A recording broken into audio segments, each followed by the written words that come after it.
शरद पवारांची तब्येत पुन्हा एकदा बिघडल्यामुळे त्यांना पुन्हा एकदा रुग्णालयात दाखल करण्यात आलंय। दरम्यान राष्ट्रवादी काँग्रेसचे प्रमुख आणि खासदार शरद पवार यांची प्रकृती आज अचानक बिघडली आणि त्यांना लगेचच पुण्याच्या रुबी हॉल क्लिनिक येथील रुग्णालयात दाखल करण्यात आलंय।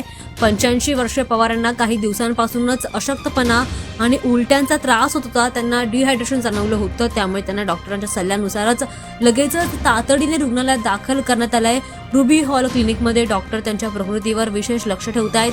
त्यांना सलाईन लावून त्यांच्यावर उपचार देखील सुरू असल्याचं डॉक्टरांनी सांगितलेलं आहे। ही माहिती डॉक्टरांनी दिली आहे। सध्या त्यांची प्रकृती स्थिर असली तरीही ते डॉक्टरांच्या निगराणीखालीच असतील असं म्हटलं जात आहे। त्यांच्या प्रकृतीकडे विशेष लक्ष दिलं जात आहे।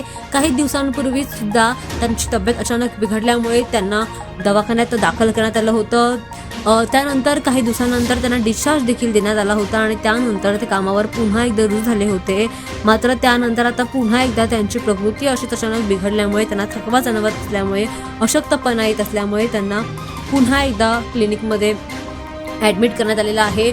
पुण्याच्या रुबी हॉल क्लिनिकमध्ये त्यांच्यावर उपचार सुरू आहेत। तर त्यांच्या प्रकृतीकडे विशेष लक्ष दिलं जात आहे अशी माहिती आता समोर येते। दरम्यान पुन्हा एकदा ते कामावर सक्रिय झाल्यानंतर आज त्यांची तब्येत अचानक बिघडली, त्यामुळे डॉक्टर त्यांच्या प्रकृतीची विशेष काळजी देखील घेत असल्याचं म्हटलं जातं।